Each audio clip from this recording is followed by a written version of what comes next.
Good morning. Good Good morning, morning. Liz. How are you? Good. How are you? Pretty good. Pretty good, thank you. Yes, just come in from doing my big walk and yes, so getting my breath back. So the beautiful thing that we just chatted to just a little bit uh, before this was about our theme for today, and we're keeping on. I think we're keeping on this beautiful theme of why are we here? Who are we? And then kind of reflecting, we're both reflecting on the challenges that life throws up. And often I think when we are going through some, let's say, health challenges, physical challenges, it can be really painful. So, our question for today was, how do we find peace and freedom from pain? So let's dive into that, shall we? I think firstly, the word that you said before, while we were talking, is awareness to start with. Just awareness that it's physical, but is it from a physicality, or is it something that we need to look at or move through to release that pain as opposed to keeping? So that's the awareness of what's this pain showing me, what's this telling me, what it's linked to. So having a greater awareness to start with, to question, instead of just going off to a doctor thinking it needs something to be fixed, but perhaps we need to internally look at something to resolve those things. So a greater sense of awareness to start there. Yeah. Yeah. And then we were also talking about how we view, our perception of what pain is. And, there is a difference between being conscious, and being able to observe ourselves living life, because we are then aware that the pain arises from deep down, from whatever we are believing about ourselves. So The we could talk about programs that. we're keeping running. Yeah, the programs we're keeping running, but also how do we, even having a concept, having an idea of that concept, if we're unconscious, then, as we were saying, we'd probably be in hospital with a drip hanging out of our arm, because, and we'd be suffering pain. So there's a big difference. But the people who are, I'd say, who are watching and listening to what we're saying are on a conscious journey. And, we can talk about being conscious and not conscious as well. So, yeah, just a bit of clarification about the way where we perceive what's going on with us, where we perceive it from. Yeah, and I think, we brought up the theme, which seems to be a collective theme in this ascension, or this, awakening to this higher consciousness aspect. And it is the healing of the collective or individual people. And we were talking before about so much of what's coming out in our bodies or what's being displayed around us,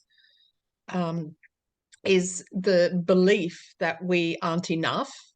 Yeah. Or, it's that self-worth. And I was just saying, for myself, I've been on this and it's been a hard and intense. And, for me, of recent, my health is declining very rapidly. I've had fibromyalgic symptoms, which is attached to, if you listen to things, father issues or things of like that, or high perfection things. So, it's crying out for me to look at deeper things. And I was just saying, it doesn't matter how many times I look at something, it ultimately comes back to self-worthlessness, lack of acceptance, or self-love. So learning to forgive and accept ourselves to be able to start that healing process, which is incredibly difficult, to Mm, start looking at forgiveness of self and perhaps circumstances that have created these beliefs and programmings that is often displayed in emotional and a physicality coming out of our bodies in one way or another.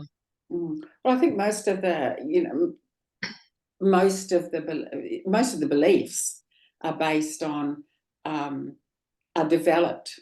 Like most of our beliefs are developed before we're 3 years old, about who we are, what we deserve in life, and where we are in the world, Mm. and what we deserve from the world, in the world. So yeah, so it's really interesting when it feels as if most of us don't even consider what we believe, or what our beliefs are. It's just, well, this is what life is for us. So that, to me, that journey of starting to delve into, well, why do I think that? Asking ourselves those questions can Mm. really help. But isn't it interesting just to actually get to that point? And I think we were talking about that last week, that crisis point that triggers the, oh, hang on, that doesn't make sense. That doesn't make sense. All of this pain in my body, it doesn't make sense. When I'm addressing my, let's say I'm addressing my food, I'm addressing what supplements I put into my body, I'm exercising, I'm doing everything, that we're told we need to do. So what's left when I'm still going through this pain? That's when we start to, I love it, because that's when we start to really delve deeper and ask, well, it's not making sense. It's not making sense from what we've been taught and what's been put into our belief system about how we retain health, and what the causes of pain and health in our bodies. So we can start then challenging what's happening. Okay, so if I'm doing all of these things, where is the pain coming from?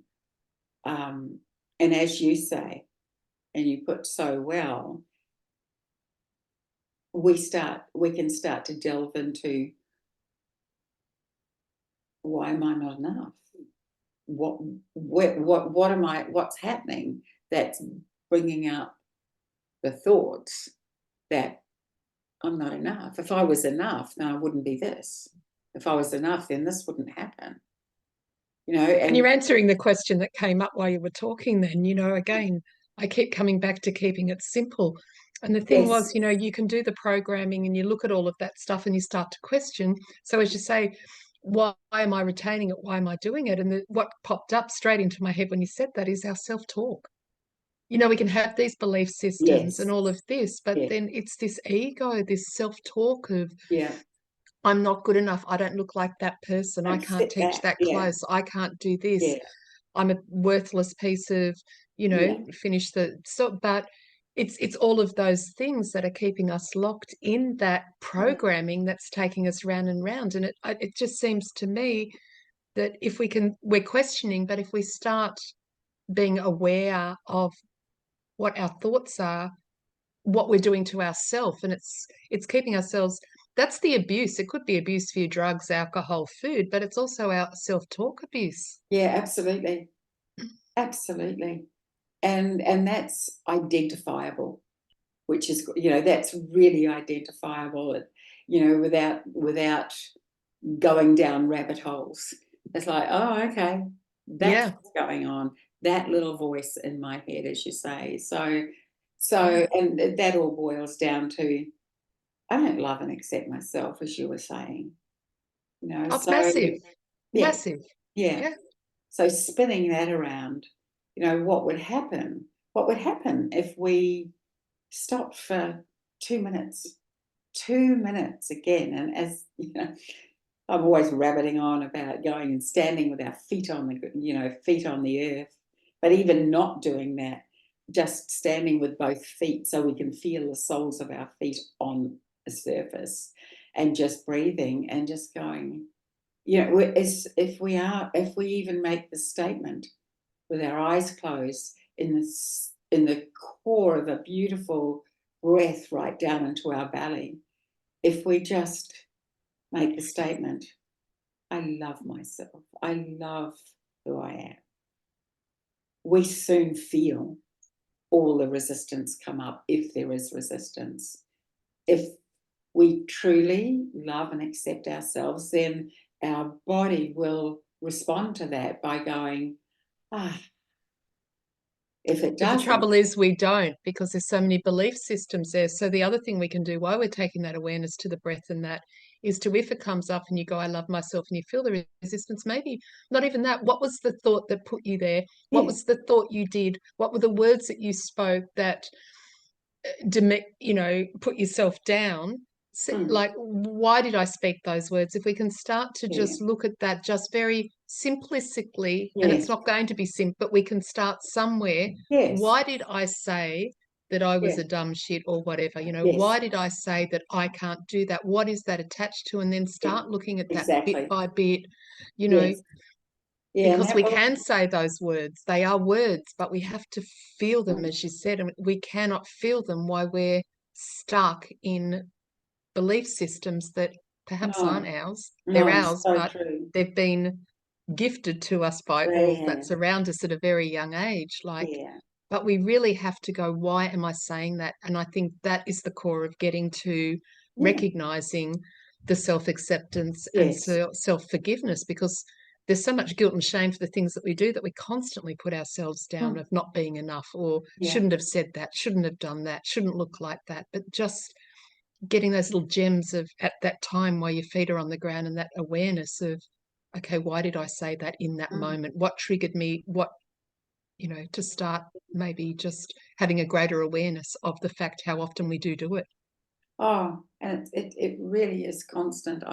You know, I listen to people all the time. I'm a real good eavesdropper when I'm sitting in a juice bar or coffee, you know, a coffee shop or something. You know, and I hear the voices around me. Oh, I'm so stupid. Oh, yeah, it's this derogatory self-talk that's spoken outwards as well. You know, in a conversation. Oh, I can't believe I did that.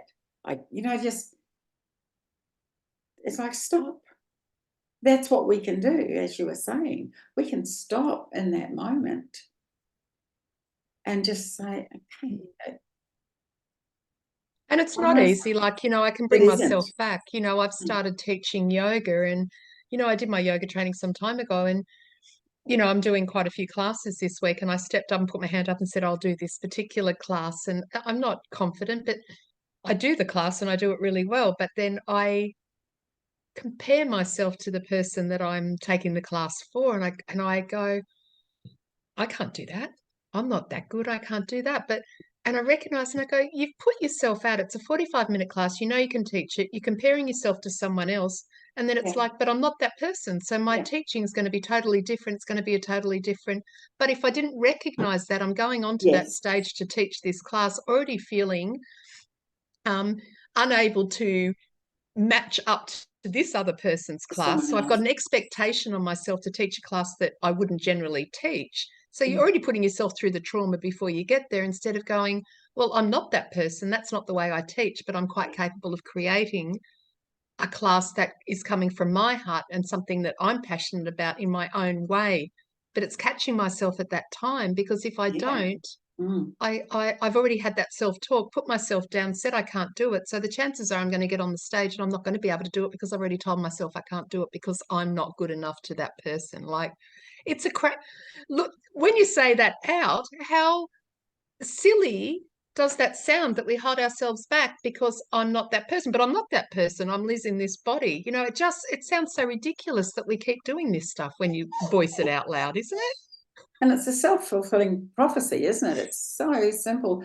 What we think, we follow through in action without even thinking, unconsciously. I've got this really great little hydrogenized bottle that hydrogenizes water. So I take it everywhere with me. Last night, I took it in the car, and I thought we went, to family for dinner. And, I got that bottle out of the car, walked into the house with it, and I thought, I'll probably leave this behind. Instead of, so it's the words that we speak to ourselves. Instead of normally, I'll remember to grab this on my way out. It was like, I'll probably leave this behind. So I get home last night. I put my hand down into the drink holder to grab my bottle. I was right. I was right. Yeah. Our beautiful ego always wants to make us right. And it's from something so simple. Yeah. And it doesn't matter how complex it gets, whatever we speak, we create. Unless we nullify it, Which is what we've talked about before, our Yes. thoughts, actions, words create our reality. Yeah. So, but under that is still that underlying thing of this self-worthlessness, this lack of love, which is creating continuously our reality through our words, thoughts, and actions. Yes. So having to hold ourselves and have that awareness, and it's a work in motion, because as we're saying, it comes out in physicality when it wants to be seen. And you have to start looking at, why do I keep doing this? Yeah. Why can't I just be, Yeah. happy, like, without other thoughts of, not being good enough and all those things. Yeah. I sort of went off track there, what I was saying, No. but yeah. Yeah. So if somebody was listening to this, and so many things kind of clicked in their mind, going, oh my God, that's just like me. Oh my gosh, I do that. Where would you suggest that they start? I know that's what you've been talking about, but where would you suggest someone who's just beginning to recognize, oh my gosh, I'm hearing the way I talk to myself. Where would you suggest that they start to become conscious? I think just what came, like, take myself back to where that is, the first thing, what just popped into my mind, and which is probably where I started a long time ago, was simply affirmations. Okay. Keeping it really simple and going back, because, to do the work that we're talking about now and recognizing this pain in my body is attached to father issues or whatever, that's quite a bit far down there. Yes. But, to start recognizing our self-talk is creating our reality and holding us down there. I do remember, being a big fan of Louise Hay, and perhaps looking at where something was coming out and putting that affirmation on there, or putting that little sticky on my, on my mirror first thing in the morning while I'm cleaning my teeth, or, whatever it was that I needed to work at, just to remind me, and say that affirmation, at least 3 times, because the power of 3, as we know, and just start there, because those are words that we're starting to change by just affirmations, that we can start changing those patternings in our mind, or the words that we're saying. And I'm thinking, I often say, keep it simple. This journey isn't simple, because we have to navigate it and get to those places. But if we can just start with our words, and I think I just really do just got, start with affirmations if you're just beginning your journey, And just Louise start. Louise Hay's You Can Heal Your Life is probably one of the most timeless self-help books that anyone could ever pick up. It was the one that I started with. It was obviously the one you started with. It is so simple to navigate. And I remember reading it, because I'm a great one. Like, yep, I know that. Just tell me what to do. So Yeah. the great thing with Louise Hay was like, this is what you do. So yeah, that's a really good suggestion. Well, it just Starting keeps with coming up for me, you know, and I just remember it's where it started. And I'll often, somebody will say, oh, I've got something, and I'll think, and I said, well, you know, and I've just noticed lately, it's like, go on, I'll look up Louise Hay and see what that's associated to. And, you know, there is so much of us have self-worthless, self-love issues, but anger issues and things, all these things, and they are manifesting in our bodies. It's not, yeah, we can, as you say, you can exercise, you can put, water and good food and all of that, but ultimately it's the thoughts and the abuse in that way that can prevent that being absorbed and actually keeping you yeah, healthy. So healthy thoughts is a healthy mind and a healthy body. So yeah. if we can just simply just start with perhaps some really nice affirmations or really look in the mirror. I know I started maybe it was a journey, a Brandon or so, I can't remember what it was, something like that a long time ago, where you look in the mirror and acknowledge yourself and go, instead of looking in the mirror and going, oh, I've got a pimple here or a blemish or I've got wrinkles, like just acknowledging the beauty of just looking at you. This is me. This is, Mm, at, like mm, they're not simple things, but they're very powerful things to be able to start that process and just see something different from your own eyes and not someone yeah. else's eyes. And it is very powerful. And that in particular, doing mirror work is so powerful because that is when those little thoughts keep coming up. And just to, even having a little journal beside you and jotting down those, oh, I didn't even realize that that thought is in my head.